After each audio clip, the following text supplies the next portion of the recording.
ये धारावाहिक किसी प्रकार की ऐतिहासिकता का दावा नहीं करता। तत्कालीन परिस्थितियों को दर्शाने के लिए आवश्यक और उचित नाटकीय रूपांतर किए गए हैं। ऐतिहासिक रूप से जोधाबाई के स्थान पर हरकाबाई, हीर कुंवर जैसे नाम इतिहास में प्रचलित हैं।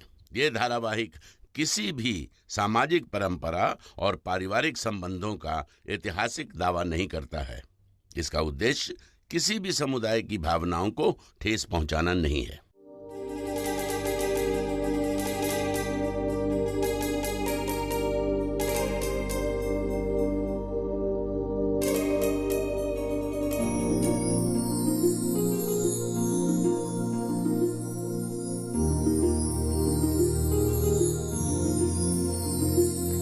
कमाल है जोधा बेगम, अब जब से हमें रही हैं तो जादू सा ही हो गया आप पर। कितना ख्याल रखने लगे हैं ना आप हमारा। कभी हमारे घाव पर मरहम लगाने आ जाती हैं तो कभी हमारे लिए खाना लेकर आ जाती हैं। प्रसाद तो हम आपको आगरा में भी दिया करते थे। खीर है, भोग चढ़ाया था ठाकुर जी को, तो दादी सा ने कहा है कि हमें इसे आपके साथ बांटकर खाना है।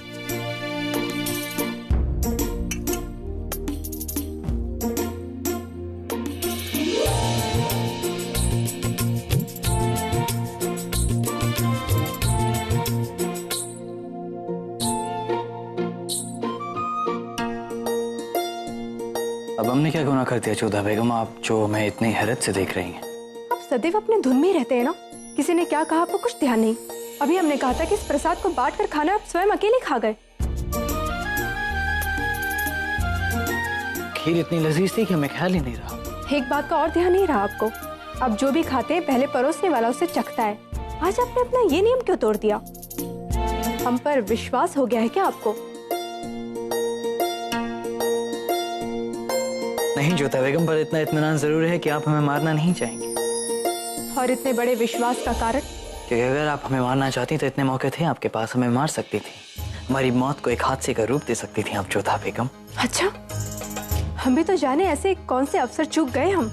तीरंदाजी के वक्त अगर आप चाहती तो वो तीनों तीर हमारे सीने में पेवस्त कर सकती थी। और हम इतना कह सकते हैं कि आपके हुनर को देखकर आपके तीनों तीर सीधा निशाने पर लगते। जोधा बेगम, आप राजवंशियों की 3 बातों के बहुत बड़े कायल हैं।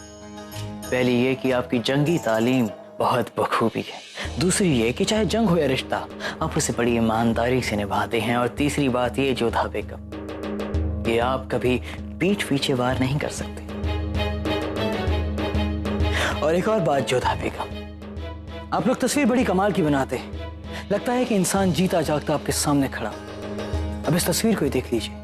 वो यकीन है कि ये जिनकी भी तस्वीर है वो एक बहुत ही उम्दा सिपाही होंगे, एक सच्चे जानबाज चंदबाज। जरा इनकी आंखों की चमक देखिए, इनका पहनापन देखिए। ये कोई साधारण योद्धा नहीं, वीर शिरोमणि महान राजा पृथ्वीराज चौहान है।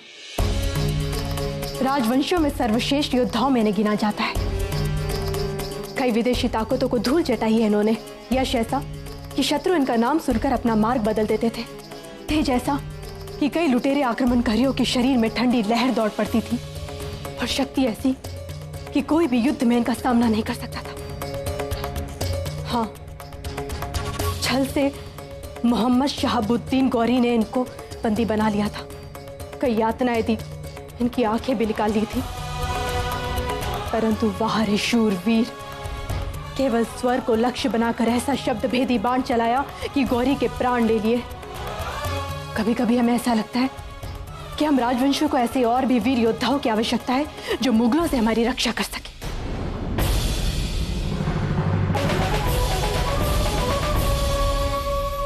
हमें क्षमा कीजिएगा शहंशाह, हमारी मंशा आपको ठेस पहुंचाने की नहीं थी। इनकी प्रशंसा करके हम इतने खो गए थे कि अपने वश में नहीं रहे।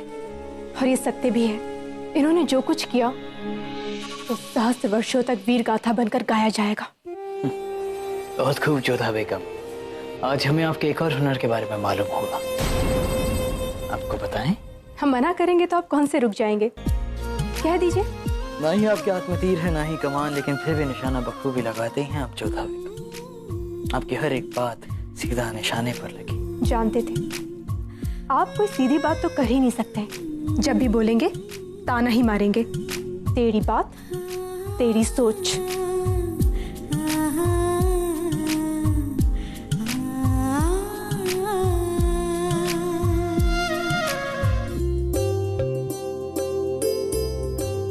देख तो सुकन्या, तेरे लिए कितने सारे भेंट आए हैं।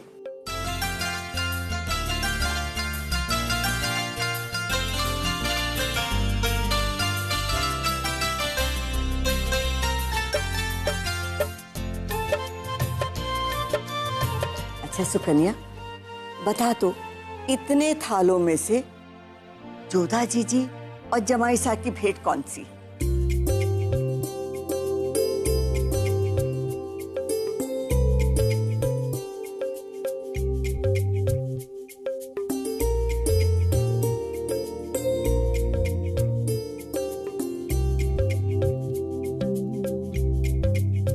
सुकन्या दुविधा में पड़ गई, नहीं बता पाएगी।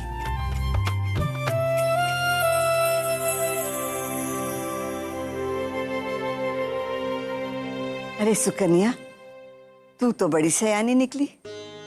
ये बताना, तूने कैसे पहचाना?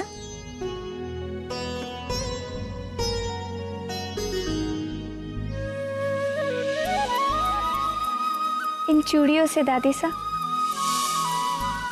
जोधा जीजी, कुछ स्मरण हुआ?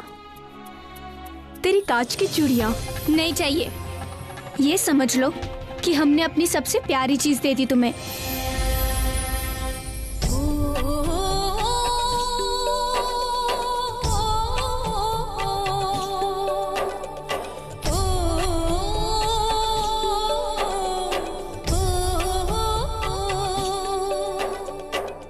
जोधा जीजी, अब हम किससे झगड़ेंगे, किससे हट करेंगे?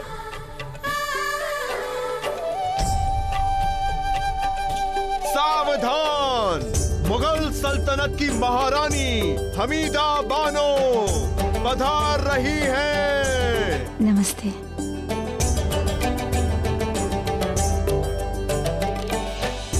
शहजादी सुकन्या के लिए मुगल खानदान की ओर से ये तोहफे कबूल करें महारानी साहिबा। धन्यवाद।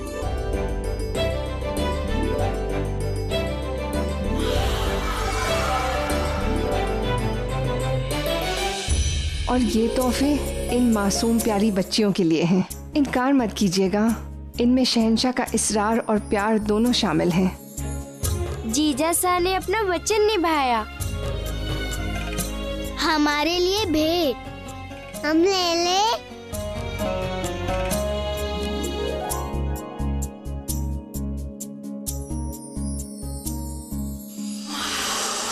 जीजा साह बहुत अच्छे हैं, कहानी भी अच्छी सुनाते हैं। एक बार तो बेचारे शहंशाह के पीछे उसने बागी दौड़ा दिया था।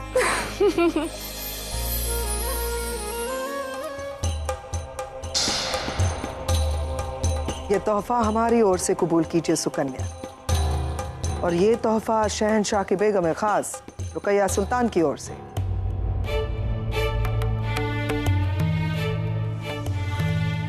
और ये शहंशाह की दूसरी बेगम सलीमा सुल्तान की ओर से।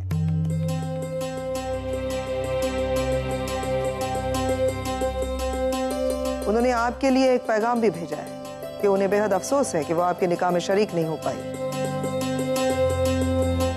लेकिन आपके आने वाले सुनहरे पलों के लिए उन्होंने अल्लाह ताला से दुआ मांगी है। उन्हें भी हमारी ओर से धन्यवाद दीजिएगा और कहिएगा कि उनकी ये सारी भेंट हमारे लिए अमूल्य है। और ये तोहफा आपकी छोटी बेटी शिवानी के लिए है। आपका स्नेह देखकर भाव विभोर हो गए हम। मगर एक प्रश्न है मन में, आपको कैसे ज्ञात हुआ कि जीजा और बहन की ओर से छोटी बहन को क्या भेंट दी जाती है? मासा, शहंशाह का जन्म एक राजवंशी घराने में ही हुआ था। उमरकोट की रानी अम्मी जान की बहुत अच्छी सखी हैं। अपनी आंखों के सामने उन्हीं रानी सा के भतीजे का विवाह इन्होंने देखा था, इसलिए इन्हें सब कुछ ज्ञात है। अब हमारी ओर से ये तुच्छ भेंट स्वीकार करें।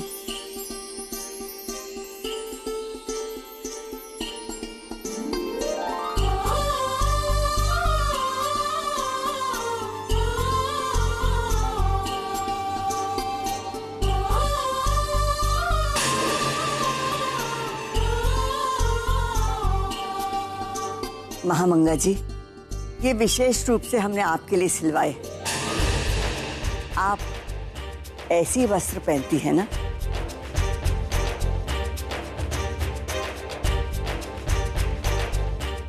भेंट स्वीकार कीजिए। आपके इस तोहफे के लिए हम आपके शुक्रगुजार हैं।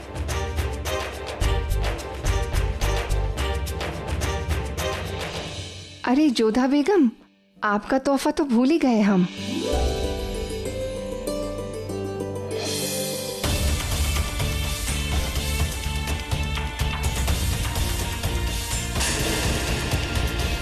हमें हरा रंग खास पसंद है, उसे पहने रहे। ये जोड़ा खास आपके लिए शहंशाह ने चुना है। शहंशाह का मनपसंद रंग है ये। सुकन्या जीजी, ये क्या बात हुई? जोधा जीजी को हरा रंग बिल्कुल पसंद नहीं है। उनकी सासू माँ को ये बात भी ज्ञात नहीं है। आप लोग जलपान के लिए प्रस्थान करें।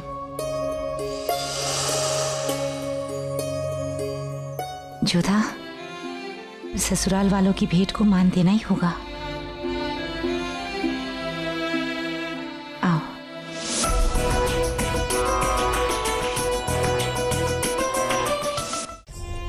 आई।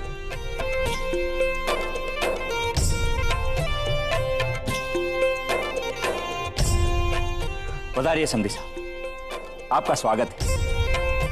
आपके रहने की सारी व्यवस्थाएं यहाँ की गई हैं। आशा करता हूं कि आपको अच्छा लगेगा। अवश्य भारमल जी। आइए।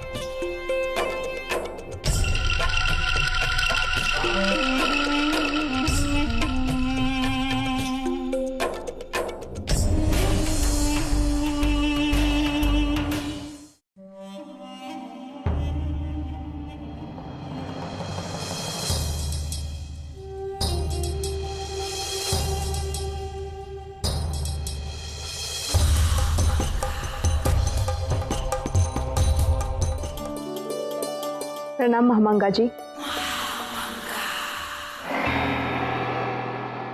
क्या बात है, आपने हमें बुलाया?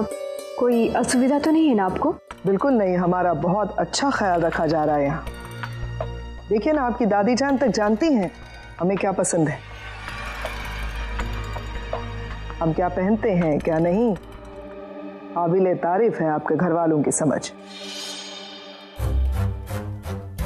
आपके वालिद की वालदा ने ये जो तोहफा हमें दिया है, उसे देखकर पुराने जख्म ताजा हो गए। तो सोचा उस जख्म पर मरहम लगाने के लिए आपको बुलाया जाए। हम समझे नहीं। फिक्र मत कीजिए, हम अभी समझाते हैं।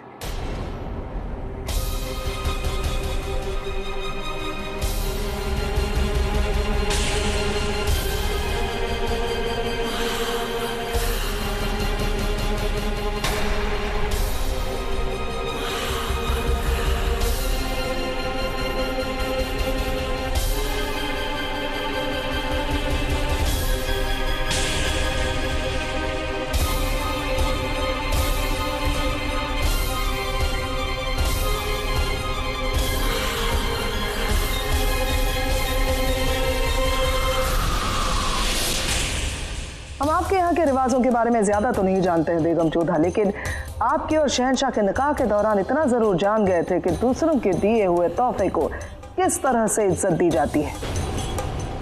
कुछ याद आया?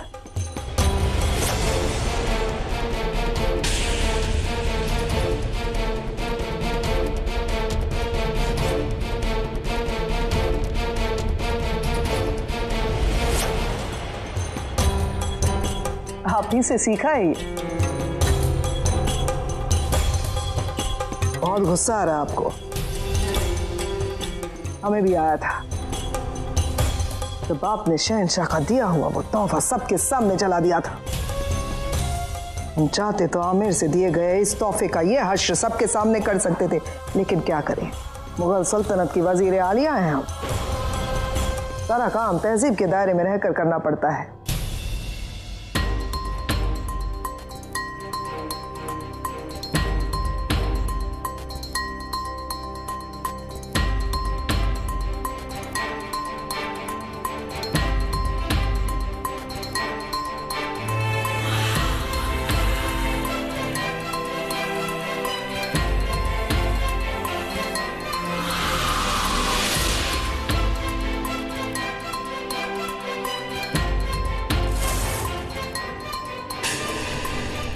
महामंगा जी, आपने जो किया वो आपकी सोच है और किसी की सोच पर किसी का भी अधिकार नहीं। हमें दुख इस बात का नहीं कि आपने दादीसा की भावनाओं का सम्मान नहीं किया, तो किस बात का है कि हमारी दादीसा ने ये भेंट देने के लिए सही पात्र का चुनाव नहीं किया।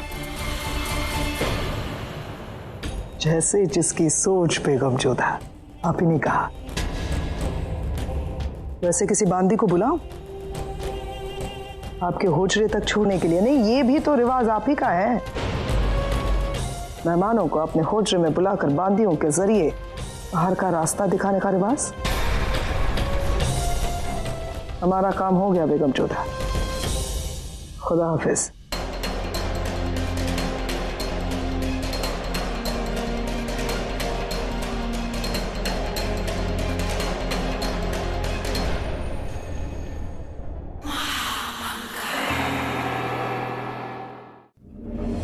आपने हमारे लिए बहुत कुछ किया है, किंतु क्या आपको अपना दिया हुआ वचन याद है?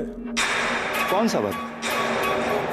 उस किले का वचन जो आप हमें इस विवाह में भेंट में दिलवा रहे थे। हाँ, बेशक याद है। आप तो जानते हैं कि उस वचन के कारण ही हमने ये संबंध स्वीकार किया था। हम ये संबंध क्यों स्वीकार करें जब सारे राजवंशियों ने आमेर के साथ अपने संबंध तोड़ लिए हैं। ऐसे में राजा भारमल की बेटी के साथ अपने बेटे का विवाह करके हम बाकी राजवंशियों से बैर क्यों मोल लें? फिर इस विवाह से हमें कोई लाभ नहीं, केवल हानि। यदि इस विवाह से हमें कोई बड़ा राजनीतिक लाभ मिल जाए तो। पिताश्री, तो आप रतनपुर का किला क्यों नहीं ले लेते?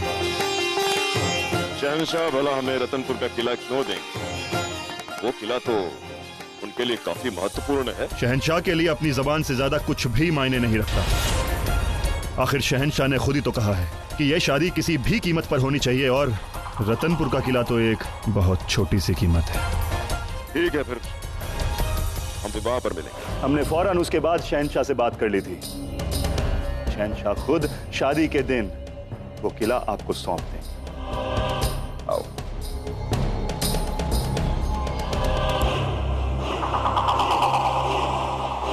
क्या तुमने वाकई जलाल से इस बारे में बात की थी? बेशक नहीं आदम। तो ये सब क्या है? अब क्या होगा? अब जो भी होगा शादी के वक्त पता चल जाएगा।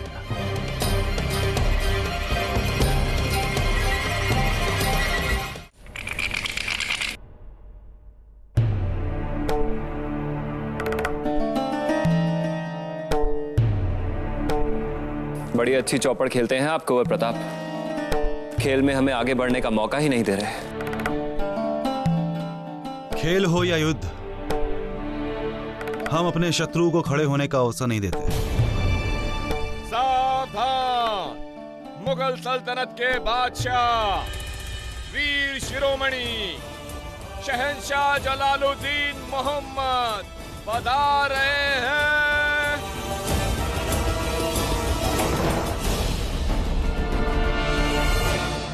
आइए जवाई साहब, उत्सव प्रारंभ होने से पहले ये सब चाहते थे कि चौपड़ के इस खेल में दो दो हाथ हो जाएं।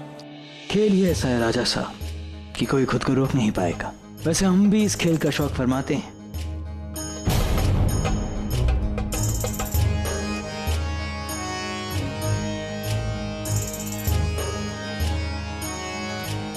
लीजिए, हो गई आपकी हार। स्वीकार करते हैं हम। बहुत अच्छी चाल है कुंवर। कुंवर प्रताप के हाथों में जादू है। पासे वैसे ही गिरते हैं जैसी उनकी इच्छा होती है।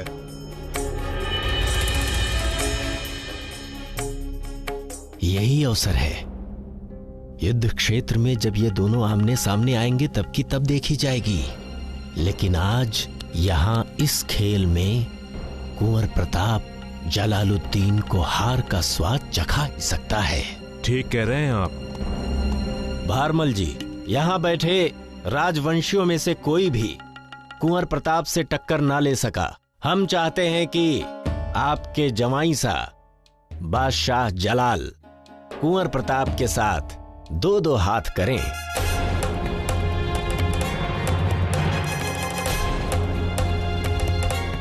अब नहीं, बहुत हुआ। अब उत्सव में जाने के लिए सभी को तैयार भी तो होना है। हम तैयार हैं राजा साहब, खेल के लिए भी और जश्न के लिए भी।